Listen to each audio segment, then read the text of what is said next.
أعوذ بالله من الشيطان الرجيم بسم الله الرحمن الرحيم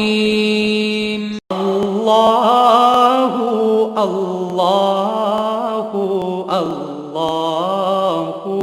الله الله الله الله الله الله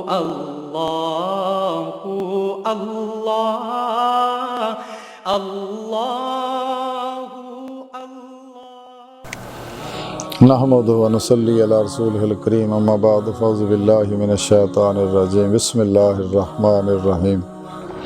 वमा खलक़तुल जिन्ना वल इंसा इल्ला लियअबुदून सदक़ल्लाहु मौलाना अज़ीम व सदक़ रसूलुहुन नबीयुल करीम। अल्लाह सोने दी बेहद हम्दो सना अल्लाह दे प्यारे हबीब ते बेशुमार दरूद व सलाम तो बाद काबिल सद एहतराम मोअज़्ज़ज़ सामीन अर्ज़ है रब सोने फरमाया कि मैं नहीं पैदा किया जिन्ना इंसानां नूं मगर अपनी इबादत वास्ते। मुफस्सिर कुरान हज़रत अब्दुल्ला बिन अब्बास रज़ी अल्लाह ताला अन्हु फरमांदे ने कि इल्ला लियअबुदून दा माना है इले यारिफून, यानी सिर्फ अपनी पहचान वास्ते।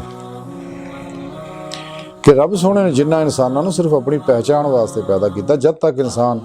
रब सोने नूं पहचानदा नहीं, रब सोने दे हुक्मां दे उत्ते यानी कुरान और सुन्नत दे हर हुक्म ते उहदी रूह दे मुताबिक अमल करके उहदी कैफियत अनवारात हासिल नहीं कर सकदा, जिहड़ी रूहानी तरक्की वास्ते इंतहाई ज़रूरी है। और इन्हां अनवारात ही जिहड़े इंसान दे अंदर आउंदे ने, इंसान नूर इरफान इहदे अंदर जज़ब हुंदा है और इहदी हर लहर दे अंदर जिहड़े नूर इरफान दा परतौ मौजूद है, नूर इश्क इलाही दा परतौ मौजूद है। इहदे अंदर एक प्यास तां हुंदी है हर आदमी दे अंदर, लेकिन इहनूं तरक्की देण वास्ते ज़रूरी है कि अंदर दे लहरां दे उत्तों जुल्माती कैफियत नूं ख़त्म कर दिता जाए। और वो ये अनवारात इलाही नाल ही होने आ कि जदों असीं अल्लाह रब्बुल इज़्ज़त तरफ मुतवज्जो होवांगे ते अल्लाह रब्बुल इज़्ज़त दे कुर्बे खास दे अंदर जिहड़ी वलायत आ नूर इरफान दी मुमलकत है, वो अनवारात नाल साडे कॉन्टैक्ट नहीं हो सकदा साडे दिल दा, और फिर वो अनवारात साडे बरसणगे। इस तरह नूर फ़क़्रे मुहम्मदी सल्लल्लाहु अलैहि वसल्लम और इस तरह नूर इश्क इलाही असीं हासिल करांगे और दवाम ज़िक्र हुज़ूर दे अनवारात हासिल करांगे और अमले कुरान और सुन्नत दे नूर हासिल करांगे, खैर दे कम करके नूर हासिल करांगे और खिदमत खल्क बेलौस बेगर्ज करके नूर इरफान हासिल करांगे। तो ये अनवारात ही है जिहड़े इंसान दे बातन दी सफाई करदे आ, दिल नूं जिंदा करदे आ, बेदार करदे आ और खुदा मस्त करदे, अल्लाह रब्बुल इज़्ज़त तरफ मुतवज्जो करदे आ, कल्ब नूं नमाज़े इश्क नीतण दा दर्स दिंदे ने। तिले और उस तो बाद ये कैफियत तां ही हासिल होणगियां अगर सानू ज़ारी और बातनी तहारत हासिल हो। ज़ारी तहारत दे उत्ते जोर दिन्ने असीं, लेकिन बातनी तहारत दे उत्ते जोर नहीं दिंदे। बातनी तहारत की है? बातनी तहारत यह है कि कल्ब मास व अल्लाह तो कुल ही बेध्यान हो जाए हमेशा हमेशा वास्ते। और उस तो बाद फिर अपने हवास दी, अपने जहन दी और अपने कल्ब दी कड़ी निगरानी करे कि ये मासवाल का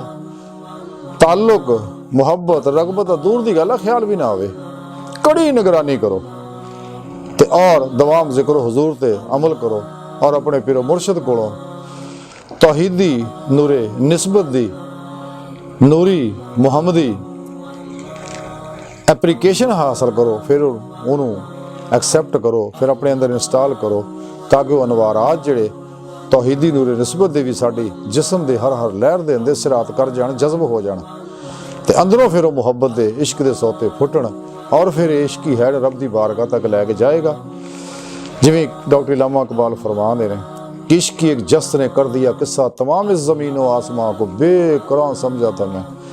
और ये नूर ज़ुल्मत दे पर्दे जिहड़े अल्लाह और बंदे दे दरमियान है, इन्हां सारियां विचों इहदी रूह जिस्म चों निकल के रब दी बारगाह तक रसाई हासिल कर दी है। सच्चा अल्लाह वाला जो पिछे मुआवन मददगार होवे और अल्लाह के प्यारे हबीब सल्लल्लाहु अलैहि वसल्लम और मदद मुआवनत करन, अल्लाह रब्बुल इज़्ज़त तौफीक बख्शे तो इंसान नूं फिर नेमत हासिल हुंदी है। लेकिन उदों ही होनी है जदों असीं सोहणे रब नूं पहचाणांगे सही तरह जिवें पहचानण दा हक है। ਤੇ ਨਮਾਜ਼ ਇਸ਼ਕ ਨੀਤਣ ਵਾਸਤੇ ਉਸ ਤੋਂ ਪਹਿਲੇ ਜ਼ਾਰੀ ਵਜ਼ੂ ਦੇ ਨਾਲ ਬਾਤਨੀ ਵਜ਼ੂ ਵੀ ਕਰਨਾ ਜ਼ਰੂਰੀ ਹੈ। ਬਾਤਨੀ ਵਜ਼ੂ